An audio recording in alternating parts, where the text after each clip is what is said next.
कर दी रिकॉर्डिंग। चलिए, तो ये हो गया आपका।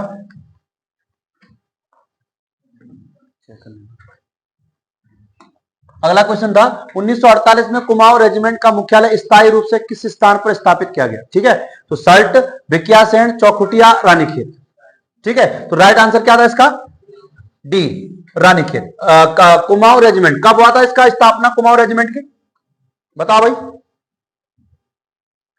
अरे लेंसीडॉन में आपका कुमाऊं रेजिमेंट, अगर हम बात करें लेंसीडॉन अर्थात कहां आपका, नहीं सॉरी वो तो गढ़वाल है। ठीक है, तो रानीखेत हो गया। भिकियासैंण कहां पड़ता है?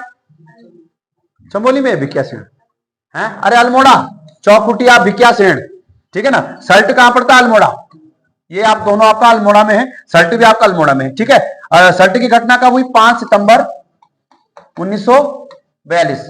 खेमादेव और गंगाराम इसमें शहीद हो गए। ठीक है, अगला उत्तरकाशी जनपद में लंका नामक स्थान में भागीरथी नदी किस नदी का मिलन होता है? तो लंका अर्थात इस तरह से भागीरथी आई, इसकी सारी नदी क्या आपको इस तरह से कई सारी नदियां आई। तो यहाँ पे क्या आपका थामला दर्रा है। कौन सा दर्रा? थामला दर्रा। यहां से एक नदी आती है जाह्नवी, या इसी को क्या बोलते हैं? जाड़ गंगा। और इसका मिलन कहां होता है आपका? लंका पुल, लंका पुल या भैरव घाटी। भैरव घाटी यहीं पर कौन सा पुल है? लंका पुल में होता है, मारूंगा अभी। भैरव घाटी में। अब भैरव घाटी में कौन सा पुल बना है? लंका पुल। अनावश्यक जो ही मन में आ रहा है ना। तो क्या आपका जाह्नवी नदी, पाताल गंगा, भिलंगना क्या आपका? टीरी, गरुड़ गंगा कहां आपका? कहां बैठी गरुड़, किसकी साई नदी गरुड़ गंगा है? भागीरथी। ठीक है, चलो अगला। लाइकेन पार्क, प्रथम मगरमच्छ, सुरभि वाटिका, भारत का दूसरा सबसे बड़ा क्या आपका? Ficus garden. तो निम्नलिखित में से इसको क्या मिलान के लिए करना था? Question number 48। तो क्या था इसका आंसर? सी, यानी कि क्या आपका लाइकन पार्क कहां आपका? मुनस्यारी में है। ठीक है, मगरमच्छ उधम सिंह नगर। ठीक है, और सुरभि वाटिका कहां है? लाल कुआं। और भारत का दूसरा सबसे लाइट क्या आपका? लाल कुआं हल्द्वानी। ठीक, चलो। हिरोदा, चरेव और दोसरू किस प्रकार का है? भेड़ की नस्लों में आभूषण, कृषि उपकरण, परिधान। ठीक है, तो क्या था ये? आभूषण। ठीक है ना, क्या लगाया था तुम लोगों ने? ठीक, आभूषण। यानी कि क्वेश्चन कौन सा था? 49। ठीक है ना, अर्थात हिरोदा और दोसरू ये मंगल सूत्र है, ये मंगल सूत्र है, मंगल सूत्र। ये आपका हिरोदा और दोसरू। ठीक है ना, दोसरू। ठीक, ये आपका क्या है? मंगल सूत्र है। चांदी का हार जिसको आप बोल सकते हैं। ठीक है ना, चांदी का हार नहीं, क्या बोल दिया मैंने? हिरोदा और दोसरू चांदी का हार है, और चरेऊ आपका मंगल सूत्र है। ये चांदी के हार हैं, चांदी के हार हिरोदा और दोसरू, चरेऊ आपका मंगल सूत्र। ठीक, चलो अगला। निम्नलिखित में से किसने पुस्तक गढ़वाली छंदमाला की रचना की? मोहन लाल नेगी, जयदेव बहुगुणा, लीलानंद कोटनाला, तोता कृष्ण गैरोला। ठीक है, तो क्या था इसका आंसर? लीला नंद कोटनाला। ठीक है ना, इसका आंसर ये उड़ा रखा हूं, लीलानंद कोटनाला। ठीक है ना, तोता कृष्ण गैरोला की क्या आपका? प्रेमी पथिक, प्रेमी पथिक। ठीक है ना, ठीक। वहीं कोटनाला भारतीय कवि और लेखक भी हैं, गढ़वाली व्याकरण और गढ़वाली लोक साहित्य का। गढ़वाली व्याकरण और गढ़वाली क्या आपका? गढ़वाली व्याकरण और गढ़वाली लोक साहित्य, लोक साहित्य। ठीक है, अगला। निम्नलिखित में से क्या आपका चयन करना था इसका? निम्नलिखित सूची ए को सूची बी से मिला है। हुड़की बोल, ठीक है ना, बिटमणि गीत, न्योली, झोड़ा। ठीक है, तो क्या लगाया आपने इसका? 3 4 2 1। हुड़की बोल क्या आपका? कृषि गीत है। ठीक है भाई। बिटमणि गीत क्या आपका? विवाह गीत है। न्योली क्या बोला जाता है आपका? विरह है। और झोड़ा क्या है? नृत्य, कुमाऊं का झोड़ा। ठीक है, तो ये आपका ये राइट। अगला, उजेली या उनेरी होली त्योहार जनजाति समुदाय से संबंधित। तो कौन सी जनजाति? थारू। उजेली या उनेरी, जो क्या आपका इनकी होली होती है वो थारो जनजाति, यानी थारो जनजाति क्या आपका होली के क्या आपका 8 दिन बाद क्या होली होली 8 दिन तक मनाते हैं। कितने दिन तक? 8 दिन तक मनाते हैं। और उसमें एक नृत्य करते हैं, जिस नृत्य का नाम क्या आपका खिचड़ी नृत्य है। खिचड़ी नृत्य है। थारू जनजाति को क्या आपका मलेरिया पूर्व मानव या मृतकों का देश के नाम से इसको क्या आपका जाना जाता है। राज्य की सबसे बड़ी जनजाति कौन सी है? थारू जनजाति। उसके बाद थारू के बाद कौन सी आती है? जौनसारी। सेकंड नंबर पे क्या आपका जौनसारी, थर्ड नंबर पे आपका आता है भोक्सा, और फोर्थ नंबर पे आती है भोटिया, पांचवें नंबर पे आती है राजी। ठीक हो गया। अगला उत्तराखंड में कंडवा है क्या आपका त्योहार, औजार, आभूषण, नृत्य। तो कंडवा क्या आपका आभूषण, ठीक है ना। कंडवा अर्थात अगर हम बात करें आभूषण तो पैरों में पहना जाने वाला क्या आपका झिवरा, झिवरा, पौंटा, लच्छा, पाजेब, इमरती, पौलिया, ठीक है ना। ये सब क्या आपका पैरों में पहना जाता है इनको, ठीक है ना।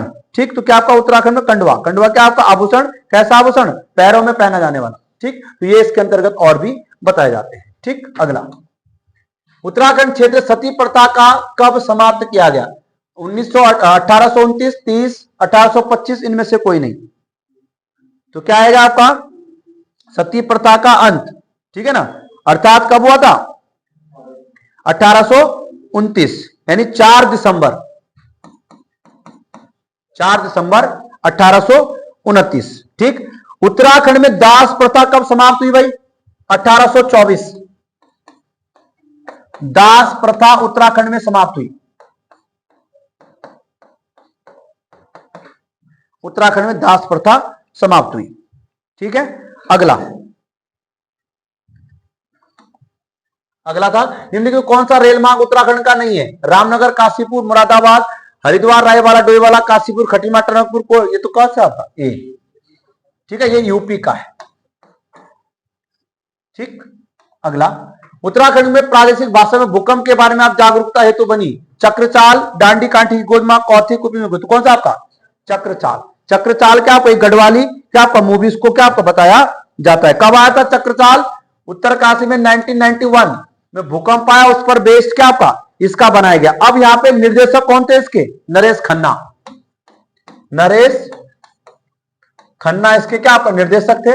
वहीं पर अगर मैं बात करूं नरेश खन्ना निर्देशक थे, तो यहां पे क्या आपका इनके नायक और नायिका, ठीक है। तो नायक कौन था? अशोक मल, और नायिका कौन थी आपका? श्रेया।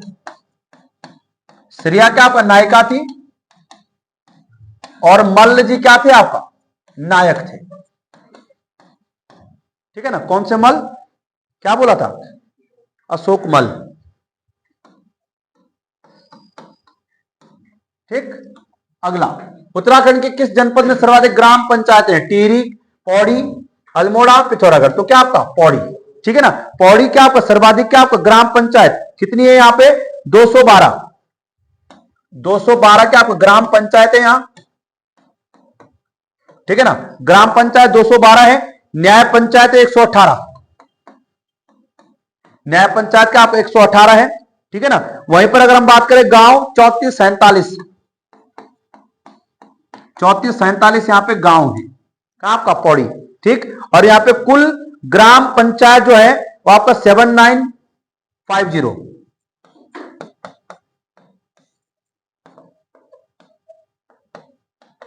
कुल ग्राम पंचायत, ठीक है। और सबसे ज्यादा विकासखंड कितने हैं? 15, और सबसे ज्यादा 7 जिलों को टच करता है पौड़ी। ठीक, कौशिक कमेटी का गठन हुआ वर्ष 1994, 2000, 1971, ठीक है। तो आपका 4 जनवरी 1994, ठीक है। किसके अध्यक्षता में? रमा शंकर कौशिक की अध्यक्षता में, ठीक है। इसमें 3 मंडल की बात की गई और 8 पर्वतीय जिलों की बात की गई, ठीक है। तो यहां पर 4 जनवरी 1994। निम्न में से क्षेत्रफल के उत्तराखंड का सबसे बड़ा वन्य जीव अभयारण्य है। तो क्षेत्रफल की दृष्टि से कौन सा है आपका? केदारनाथ। कहां है आपका ये? कितना है? 957 वर्ग किलोमीटर। इसकी स्थापना हुई थी 1972। ये आपका रुद्रप्रयाग और चमोली, रुद्रप्रयाग और चमोली। राजाजी 3 जिलों में हरिद्वार, पौड़ी और देहरादून, ठीक है, 1983 में स्थापना हुई। हरिद्वार में 1935 में मोतीचूर के नाम से, पौड़ी में क्या आपका चिल्ला 1977 के नाम से, चिल्ला के नाम से, देहरादून में 1948 राजाजी के नाम से। कारवेट 1936, 8 अगस्त 1936, नैनीताल पौड़ी, नैनीताल पौड़ी। नंदा देवी नेशनल पार्क कहां आपका? चमोली, चमोली क्या आपका 1982, 1982। अगला, धारचूला किस खेल के लिए प्रसिद्ध है? Ice hockey, paragliding, canoeing, rafting. तो क्या आपका पैराग्लाइडिंग, ठीक है ना। तो पैराग्लाइडिंग की अगर हम बात करें भाई, तो पैराग्लाइडिंग में क्या आपका धारचूला है, गोपेश्वर, गोपेश्वर और टिहरी झील, गोपेश्वर, टिहरी झील। राफ्टिंग के लिए क्या आपका ऋषिकेश, राफ्टिंग के लिए क्या आपका ऋषिकेश, कर्णप्रयाग, काली नदी,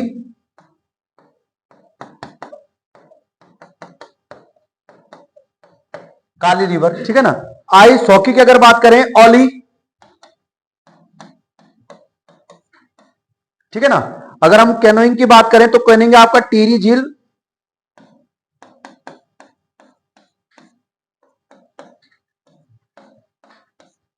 टिहरी झील, ठीक। तो ये आपका 60 क्वेश्चन थे, ठीक है। अब जो जाना चाहते हैं वो बैठ जाओ, गुरुजी आ रहे हैं अभी, ठीक है ना, वो कराएंगे अभी, ठीक है, जीएस का, ठीक है, जीएस वाले सर आ रहे हैं। खुला है।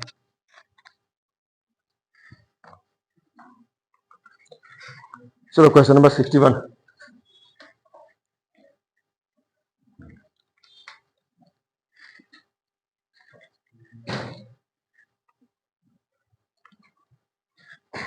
क्वेश्चन 61 था,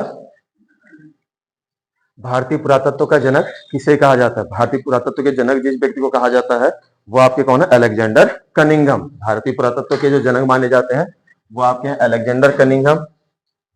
अलेक्जेंडर कनिंघम वह व्यक्ति है जिन्होंने भारत में पुरातत्व के लिए कार्य किया था, या फिर हम भारत में देखें, इन्होंने 2 जगहों का उत्खनन कार्य किया है। एक आपका हो गया सांची, सांची, और दूसरा स्थल आपका हो गया सारनाथ। सारनाथ और सांची में जिस व्यक्ति के द्वारा उत्खनन कार्य किए गए हैं वो आपका कौन सा? अलेक्जेंडर कनिंघम है, ठीक है। जबकि 2 स्थल देखें, जॉन मार्शल को अगर देखें, जॉन मार्शल जो व्यक्ति है ये आपका हड़प्पा सभ्यता से संबंधित है, ये आपका जो व्यक्ति हड़प्पा से संबंधित है। दयाराम साहनी भी आपका किससे संबंधित है? हड़प्पा से ही संबंधित है, ठीक है। तो इसमें मुख्यतः इसका आंसर तो आपका था ए, अलेक्जेंडर कनिंघम। और इनका स्थल याद रखना कि इन्होंने सांची का उत्खनन करवाया है, उसके साथ साथ आपका सारनाथ का भी उत्खनन इन्होंने ही किया है। उत्खनन मतलब वहां पर खोदने का, चीजों को खोजने का काम इन्हीं के द्वारा किया गया, ठीक है। दूसरा प्रश्न है, अष्टांगिक मार्ग में कौन सा शामिल नहीं है, या फिर यहाँ पर हो सकता था तत्व शामिल नहीं है, ठीक है। अष्टांगिक मार्ग अगर देखें तो अष्टांगिक मार्ग यानी आपको 8 तत्व बताए गए हैं, या फिर 8 बात आपको बताई गई है जिसके द्वारा आप क्या कर सकते हैं? अपने दुखों का निवारण कर सकते हैं। अष्टांगिक मार्ग मुख्यतः बौद्ध धर्म आपको किससे संबंधित था? आपका मुख्य कारण क्या माना गया था? दुख माना गया था। दुख को खत्म करने के लिए या निर्वाण के लिए आपको क्या है? 8 मार्ग बताए गए हैं, उन्हीं को आप क्या बोलते हैं? अष्टांगिक मार्ग करके बोल रहे हैं, ठीक है। दूसरा हम देखें, अष्टांगिक मार्ग को अलग अलग नामों से जाना जाता है, या फिर इसी को हम क्या बोल सकते हैं? मध्यम मार्ग, ये इसी को आप बोल सकते हैं मध्यम मार्ग, या इसी के लिए एक दूसरा शब्द प्रयोग होता है, उसी को आप बोलते हैं क्या? मध्यमा परिपद, मध्यमा परिपद, मध्यमा परिपद भी इसी के लिए शब्द एक प्रयोग किया गया, मध्यमा परिपद करके, मध्यमा परिपद, ठीक है। तो ये आपका इसका जो आंसर इसमें तो जो होता है, या फिर इसमें कौन सा तत्व शामिल नहीं था? ये आपका था मध्यमस प्रतिपदा, ठीक है। ये इसमें कोई तत्व शामिल नहीं। और याद रखना, अष्टांगिक मार्ग आपके 8 तत्व बताए गए हैं जिनके द्वारा आप दुखों का निवारण कर सकते हैं या फिर निर्वाण को प्राप्त कर सकते हैं, ठीक है। और इसी को आप क्या बोलेंगे? मध्यम मार्ग भी बोल सकते हैं, या इसी को आप क्या बोलेंगे? मध्यमा परिपद करके भी बोल सकते हैं, ठीक है। इसके बाद अगला प्रश्न, बौद्ध संघ में शामिल होने वाले व्यक्तियों को जिन नियमों का पालन करना पड़ता था वह किस पुस्तक में अंकित है या किस पुस्तक में लिखे गए? ठीक है, तो मुख्यतः बौद्ध धर्म से जुड़ा हुआ जो प्रमुख ग्रंथ है उसी में एक शब्द आता है जिसको आपका बोलते हैं त्रिपिटक। त्रिपिटक, ठीक है, और त्रिपिटक आपके 3 पुस्तकों का समूह है और तीनों पुस्तक आपकी कौन सी है? विनय पिटक, सुत्त पिटक और अभिधम्म पिटक। ठीक है, तो इनमें से वह पुस्तक बताई गई, वह पुस्तक पूछी गई जिसमें आपके क्या भिक्षु और भिक्षुणों के या फिर जो व्यक्ति बौद्ध धर्म में शामिल होता है उसके आचरण के संबंध जो नियम है वो आपके मुख्यतः किसमें दिए गए थे? विनय पिटक में दिए गए थे। तो इसका आंसर आपका था विनय पिटक। इसका आंसर आपका हो जाएगा विनय पिटक। ठीक है, इसके अलावा सुत्त पिटक आपका क्या है? बौद्ध धर्म से जुड़े हुए जो उपदेश हैं, जो आपके उपदेश दिए गए हैं धर्म से जुड़े, बौद्ध धर्म से जुड़े हुए, वो आपके यहाँ सुत्त पिटक में। इसके अलावा अभिधम्म पिटक में देखें तो अभिधम्म पिटक में मुख्यतः आपकी दी गई है बौद्ध धर्म से जुड़ी हुई जो दार्शनिक व्याख्याएं हैं, या फिर इसमें दार्शनिक व्याख्या का क्या किया गया? उल्लेख किया गया है। जबकि आपके सुत्त पिटक में क्या है? उपदेश दिए गए हैं या बौद्ध धर्म से जुड़े हुए उपदेश है। जबकि आपके विनय पिटक में क्या है? आपके नियमों का संग्रह किया गया, फिर ऐसे नियमों को बताया गया जो आपके किसी भी भिक्षु या भिक्षुणी को या फिर बौद्ध धर्म स्वीकार करने वाले व्यक्ति को मानना होता था। ठीक है, लेकिन याद रखें दोनों के लिए अलग अलग नियम थे। एक सामान्य पुरुष या सामान्य व्यक्ति जो आपके गृहस्थ जीवन में है उसके लिए अलग नियम थे, भिक्षु भिक्षुणियों के लिए अलग नियम। ठीक है, तो नियमों का जो संकलन किया गया था वो आपका किया गया था विनय पिटक में। इसके बाद अगला, पानीपत का तृतीय युद्ध किस किस के मध्य हुआ या किस किस के मध्य लड़ा गया? तो पानीपत का तृतीय युद्ध जो लड़ा गया था वो किन किन के मध्य लड़ा गया था? मुख्यतः हम देखें तो यहाँ पर अलग अलग लोग हैं, जैसे हेमू और अकबर। हेमू और अकबर के मध्य जो युद्ध लड़ा गया था 1556 में। 1556 में। और युद्ध कौन सा था? पानीपत का द्वितीय युद्ध। ठीक है, हुमायूं और, ये भोरशाह नहीं है, ये आपका था शेरशाह। ठीक है, हुमायूं और शेरशाह के मध्य 2 युद्ध लड़े गए हैं, एक आपका चौसा का युद्ध और दूसरा आपका है कन्नौज का युद्ध। ठीक है, इसके बाद तीसरा आपका होगा मराठा और अहमद शाह अब्दाली। तो इनके मध्य कौन सा लड़ा गया था? पानीपत का तृतीय युद्ध लड़ा गया था। कब? 1761 में। 1761 में आपका लड़ा गया था पानीपत का तीसरा युद्ध। तो ये आपका आंसर होता है तीसरा, यानी सी वाला। ठीक है, नादिर शाह और मुगलों के मध्य कोई युद्ध लड़ा गया है? इनके मध्य एक युद्ध केवल हुआ है, वो आपका है करनाल का युद्ध। याद रखना, इन दोनों के मध्य जो युद्ध लड़ा गया वो आपका है करनाल युद्ध। नादिर शाह और मुगलों के मध्य, इन दोनों के मध्य एक युद्ध है, वो आपका करनाल युद्ध है। और करनाल युद्ध लड़ा गया 1739 में। करनाल युद्ध के लिए लिखना 1739 में। बंबई में भूमि अधिकृत करने वाले यूरोपीय राष्ट्रों में पुर्तगाली सर्वप्रथम रहे थे। ठीक है, पुर्तगाल जो सर्वप्रथम रहे हैं वो आपके कहा रहे थे, वर्ष बताना है, तो आपको क्या है? 1534। इसका आंसर भी आपका क्या था? सी।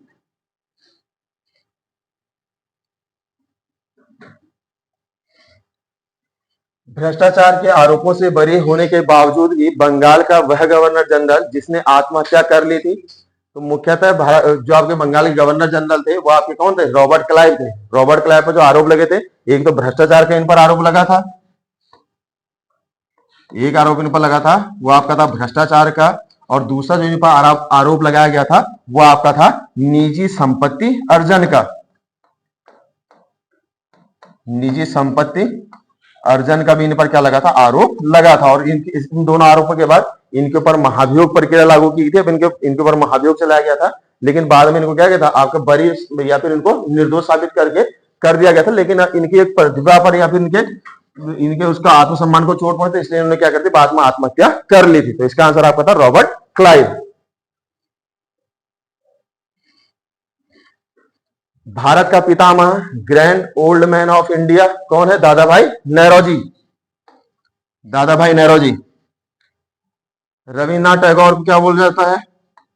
गुरुदेव। इसके अलावा महात्मा गांधी को क्या बोलते हैं? राष्ट्रपिता या महात्मा की उपाधि है। जबकि आप दादा भाई नेरोजी को आप क्या बोलते हैं? पितामह करके बोला जाता है या फिर grand old man of India करके भी बोलते हैं। निम्नलिखित में से युग्म सही सुमेलित नहीं है। कौन सा युग्म है जो सही सुमेलित नहीं है? कोबर का सिद्धांत जो है, कोबर जो थ्योरी थी वो आपका भूसन्निधि सिद्धांत था, ये भी आपका सही है। उसके बाद दूसरा महाद्वीपीय फिसलन सिद्धांत, ये भी आपका सही था। जेफ्रीज, इसने आपका प्लेट विवर्तन की सिद्धांत दिया, ये आपका गलत था। प्लेट विवर्तन की सिद्धांत देने वाला जो व्यक्ति था वो आपका कौन है? हैरी हैस। हैरी हैस ने प्लेट विवर्तन की सिद्धांत दिया था 1962 में। ठीक है, तो इसका ये सुमेलन क्या था? गलत था। एक चीज याद रखना, जेफ्रीज नहीं, एक शब्द याद रखना, जेफ्री। एक शब्द याद रखना, जेफ्री। और जेफ्री वह व्यक्ति है जिसको एआई का गॉडफादर कहा जाता है। ठीक है, अभी एआई शब्द बहुत ज्यादा सुन रहे होंगे, तो एआई का गॉडफादर जिस व्यक्ति को कहा जाता है वो आपका है जेफ्री। ठीक है, तो इसमें जो गलत सुमेलित था या फिर जो सुमेलित नहीं था वो आपका जेफ्रीज था। जेफ्रीज ने प्लेट विवर्तन की सिद्धांत नहीं दिया, बल्कि किसने दिया? हैरी हैस ने दिया।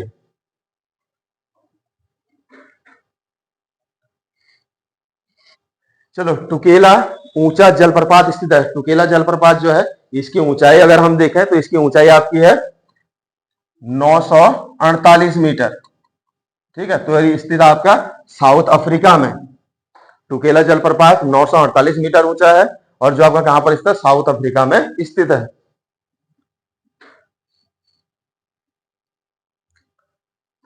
अंतरिक्ष यान जूनो का संबंध, अंतरिक्ष यान जूनो का जो संबंध है वो आपका है बृहस्पति से या जुपिटर। मॉम का संबंध किससे है? इन्हीं में, ऑप्शन से में।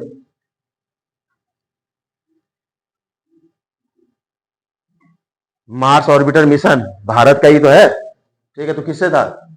मंगल से। ठीक है, अगला था निम्नलिखित कथनों पर विचार करें। अभी प्रश्न आधा लिखा हुआ है, इसको प्रश्न को पूरा करना। कथनों पर विचार करें तथा सही कथन का चयन करें। ठीक है, प्रश्न पूरा ये होना था कि कथनों पर विचार करें, सही कथन का चयन करें। ठीक है, पहला कथन आपका था सागर के निवर्तन या पीछे हटने से स्थलखंड सूखकर मैदान बन जाते हैं। अगर सागर का तल पीछे खिसक जाए तो उसके पीछे खिसक जो सूखा हुआ एक जो क्षेत्र बनेगा उसको आप क्या बोलेंगे? मैदानी बोलेंगे। तो आपका क्या होगा? स्थलखंड मैदान के रूप में परिवर्तित हो जाएगा। भारत का कच्छ मैदान इसी प्रक्रिया से निर्मित है। दोनों के दोनों कथन आपके क्या है? सही है, क्योंकि कच्छ का निर्माण कुछ ही क्रिया से हुआ है। तो दोनों के दोनों कथन जो है ये आपके सही है। तो इसका आंसर कौन सा हो जाएगा? आपका सी।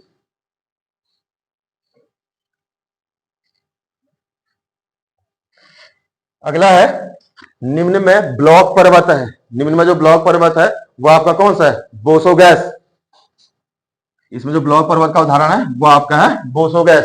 ठीक है, और बोसोगैस जो पर्वत है ये आपके मुख्यतः दो देशों की सीमा पर स्थित है, फ्रांस और जर्मनी। फ्रांस प्लस जर्मनी की बाउंड्री पर स्थित है या उन दोनों की सीमाओं पर स्थित है। आल्पस पर्वत को अगर हम देखें तो आल्पस पर्वत कहां पर? लगभग मध्य यूरोप में है। आल्पस पर्वत जो आपका मध्य यूरोप में हो गया। इसके अलावा आपका रॉकी जो पर्वत है वो आपका उत्तर अमेरिका में है। ठीक है, और आपका बोसगैस पर्वत जो है वो आपका फ्रांस और जर्मनी की बाउंड्री पर स्थित है। और ये आपका क्या? एक प्रकार का ब्लॉक माउंटेन है। भारत में ब्लॉक माउंटेन कौन सा है? भारत में है कोई ब्लॉक माउंटेन? भारत में ब्लॉक माउंटेन का उदाहरण कौन सा है? सतपुड़ा है, जो कि दो अलग अलग घाटियों के मध्य में स्थित है। उत्तर में नर्मदा रिफ्ट वैली और साउथ में आपके तापी रिफ्ट वैली। सूची को सुमेलित करें। कावेरी नदी का उद्गम कहां से होता है? पश्चिमी घाट में एक स्थान है ताल कावेरी, या ब्रह्मगिरी पर्वत के पास एक स्थान है जिसका बोलते हैं ताल कावेरी। तो वहां से नदी का उद्गम होता है, कावेरी नदी का। दूसरा, नर्मदा नदी का जो उद्गम होता है वो कहां से होता है? आपके अमरकंटक से होता है। और अमरकंटक से निकलकर ये कहां की ओर निकल जाती है? आपके पश्चिम की ओर बह जाती है। इसलिए याद रखना कि पूर्वी भारत की पश्चिम की ओर बहने वाली जो सबसे बड़ी नदी होगी कौन सी? आपकी नर्मदा ही है। ठीक है, इसके बाद हम देखें अगला जो ऑप्शन आपके पास झेलम है। झेलम नदी का उद्गम अगर देखा है, झेलम नदी का जो उद्गम होता है कहां से होता है? आपका बेरीनाग से। बेरीनाग या बेनीनाग। ठीक है, इसके बाद रावी नदी का जो उद्गम होता है आपका होता है रोहतांग पास से। ठीक है, तो इसका जो आंसर बनेगा वो आपका बनेगा 1, 4, 2 और 3, यानी लास्ट डी वाला।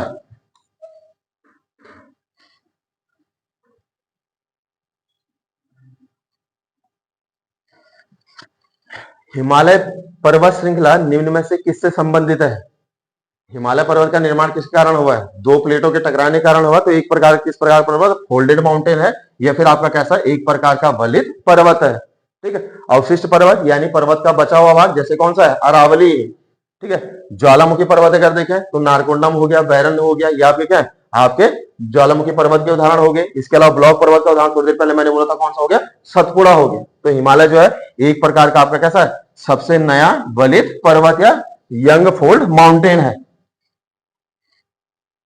ब्रह्मपुत्र नदी निकलती है, ब्रह्मपुत्र नदी का उद्गम कहां से होता है, चेमांगदुंग से, या फिर इसी का आंसर आपको मिल सकता है आंगसी ग्लेशियर से, आंगसी ग्लेशियर। ठीक है, इनके ऑप्शन आपको अलग अलग मिलते हैं। सिंधु का अगर पढ़ोगे, सिंधु का भी आपको चेमांगदुंग कई बुकों में मिलेगा। ठीक है, लेकिन उसमें प्रॉपर स्थान अगर देखें तो उसमें बोखरचू करके एक स्थान आता है।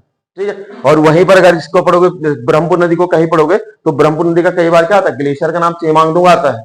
ठीक है, उसके साथ साथ आपका ग्लेशियर दूसरा भी कौन सा, आंगसी ग्लेशियर है। ठीक है, और सारे के सारे जो क्षेत्र हैं वो मानसरोवर झील के आसपास के ही क्षेत्र है। ठीक है, तो इसका जो आंसर था वो आपका था सी, चेमांगदुंग से, या अगला इसी में हम बोल सकते हैं कि आंगसी ग्लेशियर से जो आपकी ब्रह्मपुत्र नदी निकलती है। अगला है, निम्न दिए गए विकल्पों में से कौन सा लक्षण भारतीय गणतंत्र के संविधान का संघीय लक्षण नहीं है। कौन सा हो सकता है, संघीय लक्षण नहीं है, ये तो कौन सा होगा, बी, राज्यपाल की नियुक्ति। कैसे, क्योंकि राज्यपाल एक जो है केंद्र सरकार और राज्य सरकार दोनों के बीच में क्या करता है, एक प्रतिनिधि के रूप में या फिर एक ब्रिज के रूप में, सेतु के रूप में क्या कर रहा होता, कार्य कर रहा होता। राज्यपाल की नियुक्ति किसके द्वारा की जाती है, केंद्र सरकार के द्वारा की जाती है। ठीक है, तो कहीं ना कहीं केंद्र सरकार राज्यपाल के माध्यम से राज्यों के कामकाज में क्या कर सकती है, इंटरफेयर कर सकती है। तो इसलिए ये आपका क्या है, भारतीय गणतंत्र के संविधान का संघीय लक्षण नहीं है, क्योंकि कहीं ना कहीं केंद्र सरकार राज्यपाल के माध्यम से क्या कर सकती है, राज्य के काम में क्या कहते हैं, दखल दे सकती है। ठीक है, तो इसलिए राज्यपाल की नियुक्ति करना एक आपका क्या संघीय लक्षण नहीं है।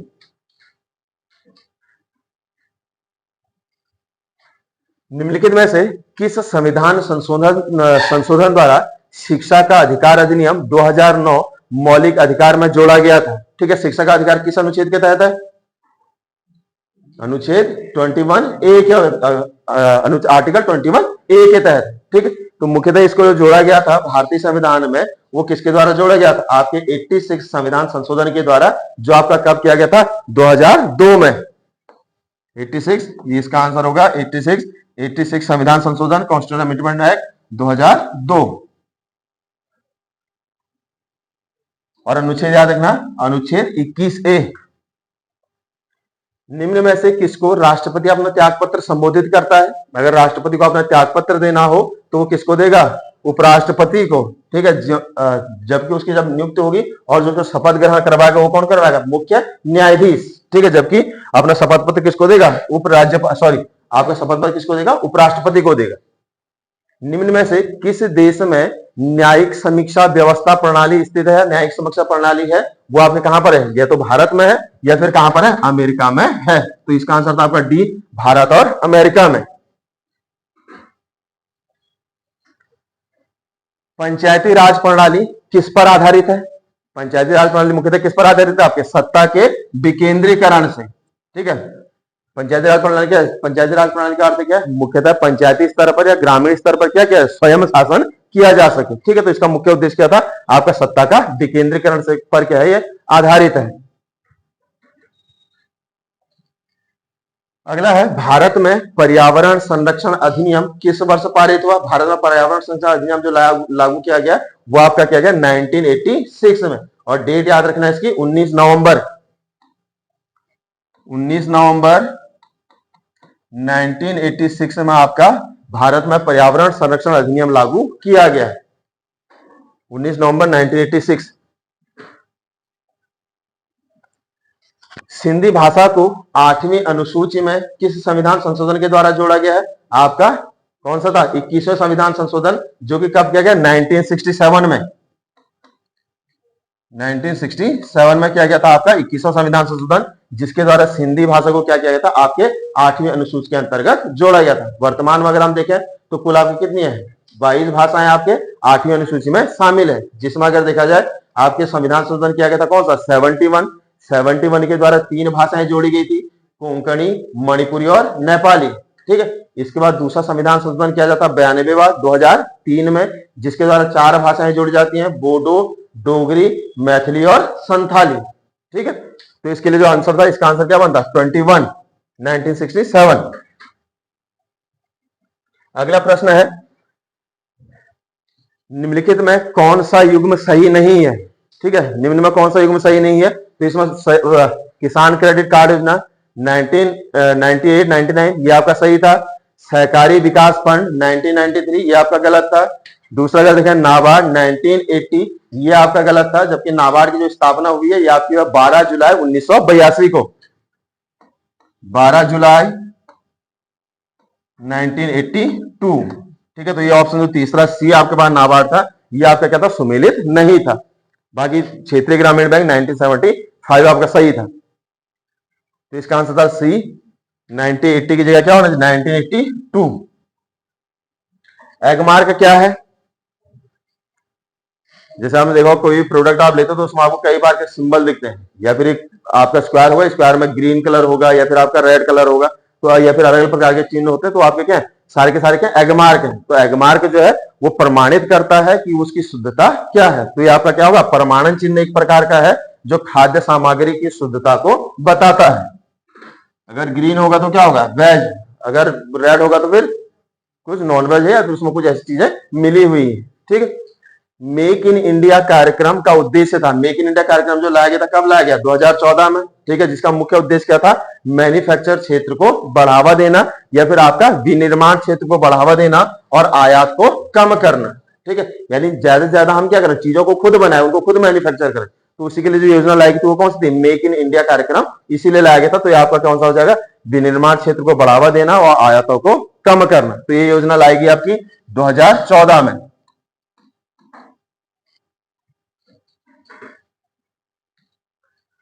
अगला है मिश्रित खेती का अर्थ है।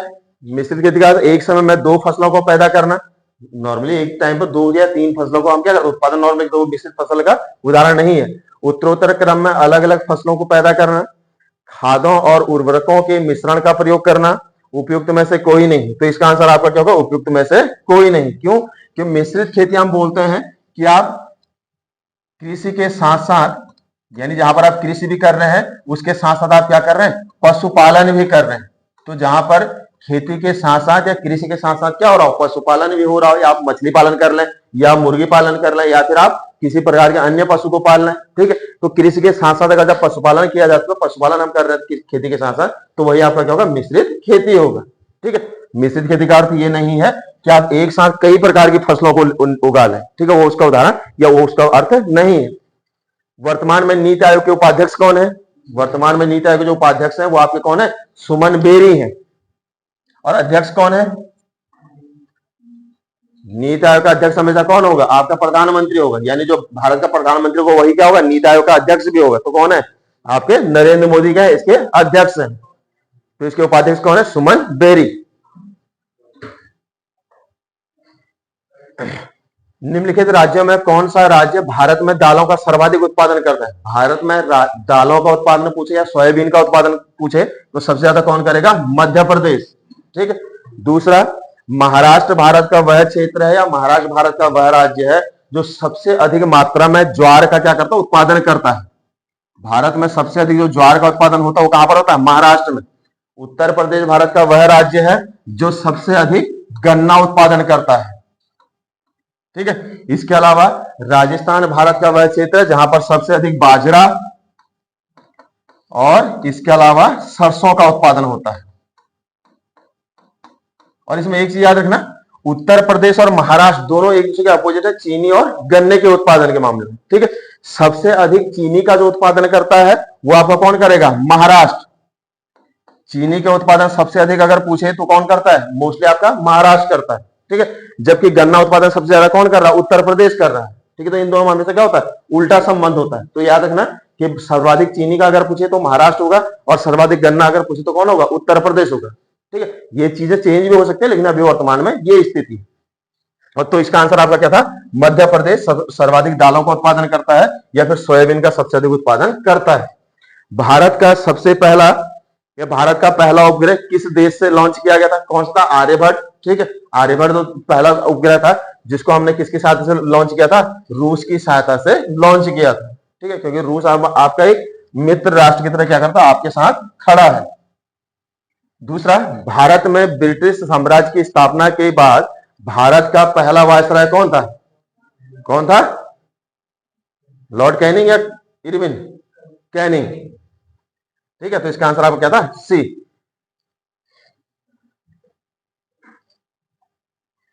अगला रीजनिंग।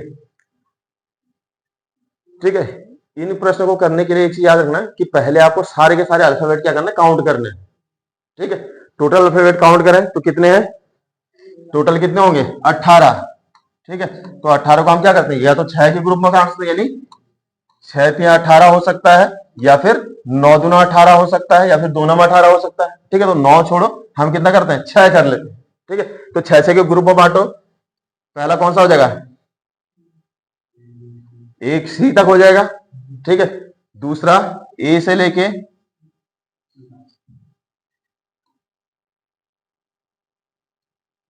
सी तक हो जाएगा। ठीक है, इसके बाद तीसरा यहां से लेके लास्ट तक हो जाएगा। ठीक है, तो 6 ग्रुप में हमने बांट लिया।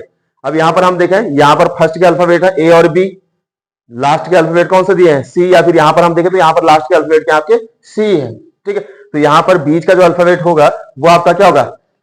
कौन सा हो जाएगा? क्योंकि यहां पर क्या है? सेकंड अल्फाबेट या बाद के अल्फाबेट, तो यहां पर क्या होगा? बी होगा। ठीक है, यहां पर पहला अल्फाबेट ए है, सेकंड अल्फाबेट बी है, थर्ड अल्फाबेट आपका क्या है? बी है। तो आपका फर्स्ट अल्फाबेट ए यहां दिया होगा, सेकंड अल्फाबेट है, तो आपका क्या हो जाएगा? बी। ठीक है, लास्ट में अब सीरीज आपके पास क्या बन रही है? ए बी बी सी सी सी करके, यानी ट्रिपल सी। तो यहां पर अगर देखें A B B C C, triple C आपका हो गया। अब यहां पर आपका क्या है? डबल बी है, लेकिन आपका छोटा क्या है? ए, और यहां पर सी क्या है? 2 है, तो सी कितने होनी चाहिए? 3।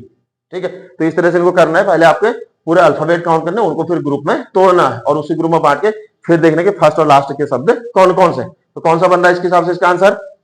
बी बी ए सी। पहला बी, सेकंड बी, उसके बाद ए, और उसके बाद लास्ट सी, तो बी बी ए सी।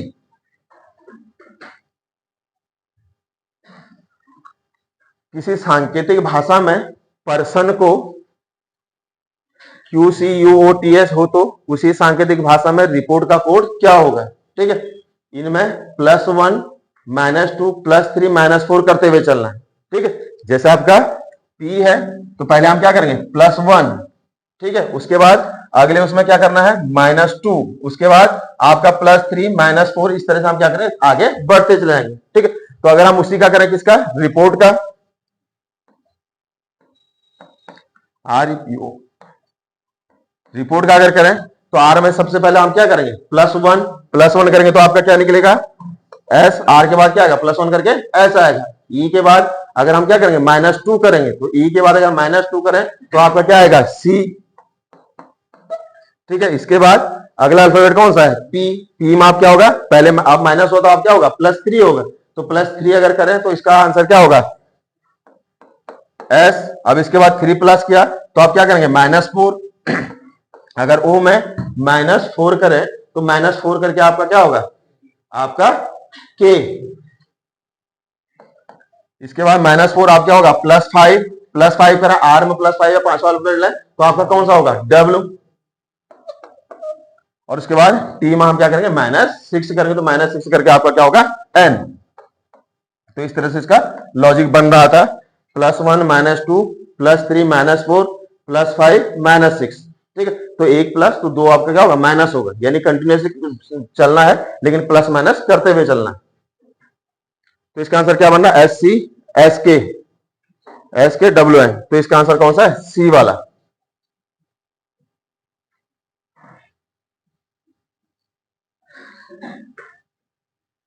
निम्नलिखित अंग्रेजी निम्नलिखित अंग्रेजी वर्णमाला में दाएं से 18वें अक्षर के दाएं से 7वें अक्षर कौन होगा?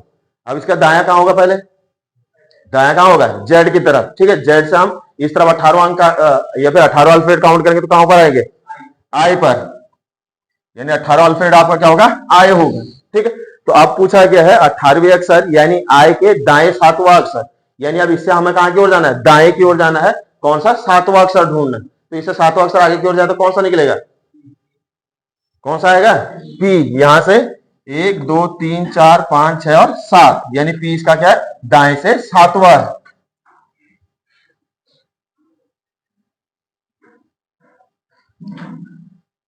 इक्कीस अक्टूबर को पैदा हुआ सॉरी रमेश 21 अक्टूबर को पैदा हुआ, वह श्याम से 9 दिन छोटा है।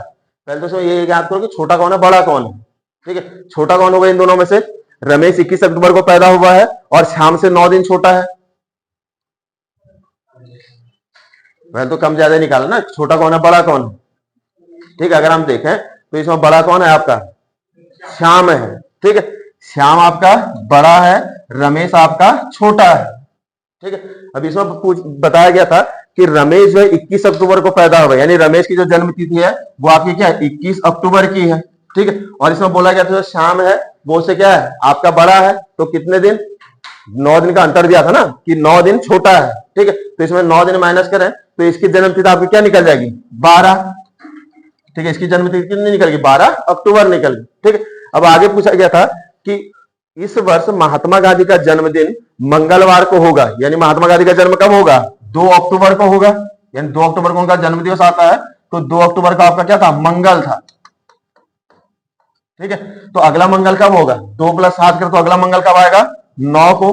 अब 9 के बाद 12 में कितने हैं? 3, तो 3 और जोड़ दें, यानी मंगल के बाद 3 अगर हम और जोड़े तो आपका क्या निकल जाएगा? शुक्रवार। ठीक है, तो इसमें सबसे पहले रमेश की हमें जन्मतिथि दी थी, उसके हिसाब से हमने किसकी निकालनी है? रमेश सॉरी किसकी? आपके सुरेश की। सुरेश ही था ना, सॉरी श्याम की। ठीक है, तो श्याम क्या था? उसकी जन्मतिथि आपकी क्या निकली? 12। लेकिन एक इसमें पूछा गया था महात्मा गांधी का जन्मदिवस 2 अक्टूबर को मंगलवार था, तो अगला मंगलवार या फिर किसका पूछा गया था आपको? श्याम का। ठीक है, श्याम का जन्मदिन किस दिन होगा? तो उसका क्या है? आपका 12 तारीख को है, तो 9 तारीख को आपका क्या था? मंगलवार। तो आपका 10 को क्या होगा? बुध, 11 को बृहस्पति और 12 को क्या हो जाएगा? शुक्रवार। तो इसका आंसर था शुक्र। ए एकदम सुबह सूर्य की ओर मुंह कर चलना शुरू करता है, कुछ समय बाद वह अपने दाएं मुड़ जाता है। सुबह सुबह निकल रहा कहां की ओर? सूर्य की दिशा में, या फिर सूर्य की दिशा में। सूर्य कहां से निकलेगा? आपके पूर्व से। तो सबसे पहले कहां की ओर चलता है? पूर्व की ओर चलता है। ठीक है, पूर्व की ओर चलना शुरू करता है, कुछ समय पश्चात वह अपने दाएं मुड़ता है।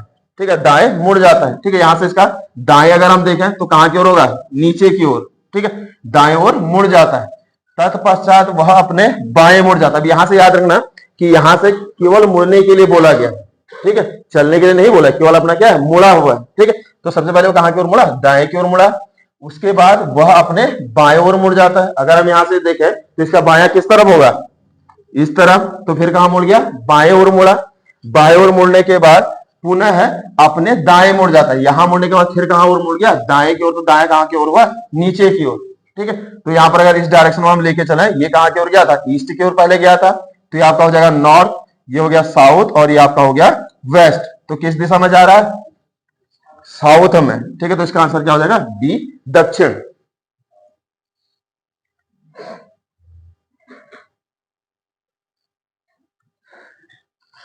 यदि प्लस भाग के लिए, भाग मतलब हो गया आपका डिवाइड, गुणा जोड़ के लिए, माइनस गुणा के लिए और सॉरी डिवाइड घटाव के लिए है, तो निम्नलिखित में क्या सही है? ठीक है, इसका आंसर कौन सा बना था आपका? सी। ठीक है, सॉल्व कर लो। यदि प्लस भाग के लिए यानी प्लस, तो ये आपका क्या हो जाएगा? डिवाइड। ठीक है, तो 5 × 15। ठीक है, दूसरा आगे क्या है? गुणा जोड़ के लिए, गुणा का यहां गुणा जोड़ के लिए, माइनस गुणा के लिए, तो यहां पर इन दोनों के बीच गुणा का हो गया। ठीक है, इसके बाद दूसरा क्या है? गुणा के लिए और भाग घटाव के लिए, यानी यहां पर आपका क्या है? माइनस है। ठीक है, तो इक्वेशन क्या बन गई?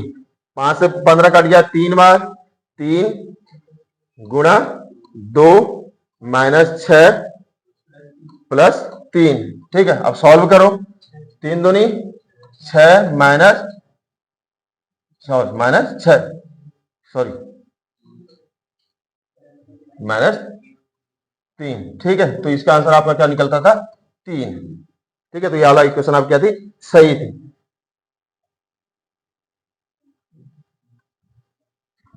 दी गई आकृति में कुल त्रिभुजों की संख्या, जहां कहीं पर भी एक स्क्वायर में त्रिभुज हो वहां पर सबसे पहले पूरे त्रिभुज काउंट कर लो, कितने बन रहे? 1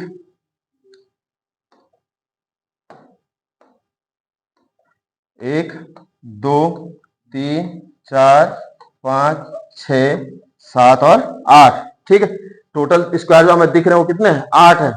ठीक है। अब इसमें जो सबसे ज्यादा है यानी सबसे बड़ा जो नंबर है वो कौन सा है, 8 है, तो 8 गुणा 2 कर दो,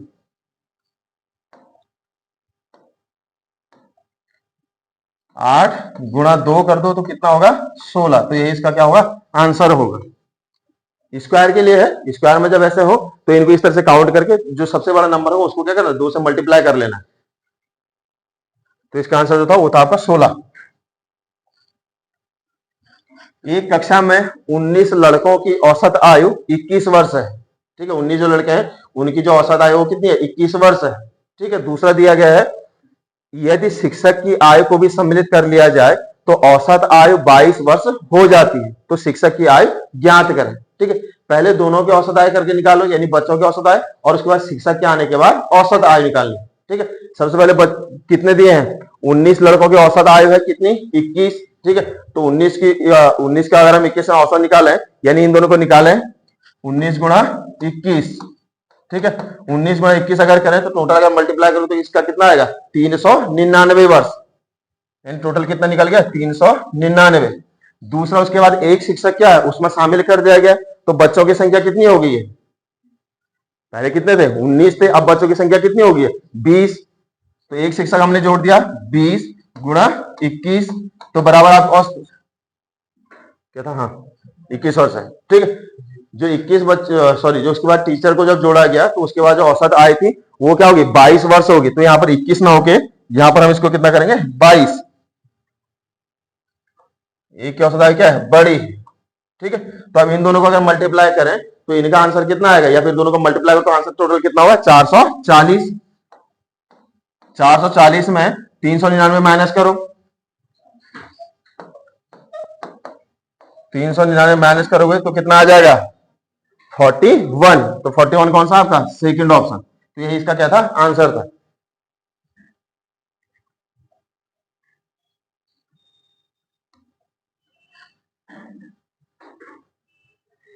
ए बी की बहन है, बी की शादी डी से हुई है, बी और डी की पुत्री जी है। ए और बी जो है ये आपस में क्या है बहनें हैं। ठीक है, बी की शादी डी से हुई है। ठीक है, यानी ये दोनों क्या है विवाहित हैं, और बी और डी की जो पुत्री है वो आपकी कौन है जी है। ठीक है, तो जी बी और डी की पुत्री है। जी का ए से क्या संबंध है, यानी जी का ए से पूछा तो क्या होगा मौसी और भतीजी का संबंध होगा। तो इसमें ऑप्शन आपका क्या है भतीजी।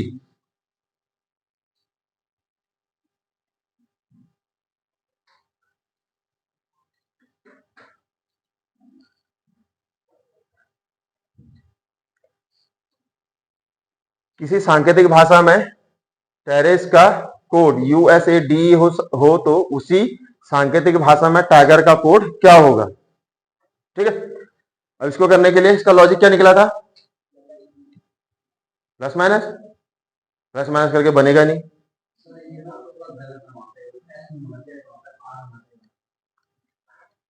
तेरा भी गलत है, अंग्रेजी वर्णमाला में स्वर है ना, स्वर भी तो है। तो यहां पर जो स्वर थे उनका जो जगह वो चेंज नहीं होनी है। ठीक है, बाकी अदर अल्फाबेट यानी जो व्यंजन उनके जगह क्या होगी चेंज होगी। ठीक है, तो सबसे पहले टेरेस को देखो, टेरेस कैसे बन रहा है, पहले तो वोवल देखो कौन सा है वोवल, या फिर अब स्वर कौन सा है AEIOU, AEIOU। ठीक है, अगर ये अल्फाबेट है तो इनका स्थान चेंज नहीं होगा। ठीक है, ये जैसे के तैसे उसी नंबर पर अगले शब्द में आएंगे। ठीक है, अगर उनके अलावा कोई है तो उसका अगला शब्द लेंगे या फिर उसका हम पिछला लेंगे। ठीक है, तो टी में देखो यू के टी के बाद आता है उससे पहले आता है, उसके बाद में, तो पहला वाला क्या है पिछला। ठीक है, आर से एस पहले आता है बाद में, आर के बाद आता है। ठीक है, इसके बाद इसका क्या है बाद का, पहला और बाद का। ठीक है, उसके बाद ए है, ए आपका क्या है स्वर है, तो स्वर आपका सेम रहेगा, तो ये आपका क्या होगा चेंज नहीं होगा। डी आपका क्या स्वर है, डी स्वर नहीं है। ठीक है, और यहां पर सी है, सी की जगह क्या है उसका अगला शब्द हमने यूज किया है, उसका अगला हमने यूज किया है। ठीक है, उसके बाद ई के जगह पे देखें ई है, क्योंकि ई आपका क्या है स्वर है, तो इसके स्थान चेंज नहीं होगा, तो आपका क्या है सेम वैसा ही रहेगा। ठीक है, तो अब इनमें भी सेम करो, कौन सा टाइगर में, टी आई जी ई और आर। ठीक है, टी में सबसे पहले हम क्या लेंगे, आपका अगला शब्द। टी के बाद अगला शब्द क्या बनेगा आपका, टी यू। आई के बाद अगला होगा, आई अपना क्या है, स्वर है, तो आई आपका चेंज नहीं होगा, सीधा क्या रहेगा, आई की जगह पर आई ही रहेगा। ठीक है, उसके बाद कौन सा शब्द है, जी। जी आपका स्वर नहीं है, तो जी के बाद अगला क्या होगा, उसका पिछला होगा। ठीक है, या फिर उसका अगला होगा। तो इसमें देखें, जी के बाद अगला क्या है, उसका अगला, यानी क्या होगा आपका एच। ठीक है, और यू आई एच कहीं आ रहा है, यू आई एच ये आ रहा है, तो आपका कौन सा हो जाएगा, सेकेंड वाला बी। अब जो इसने बोला था, जो भंडार ने बोला था यूएसएडी,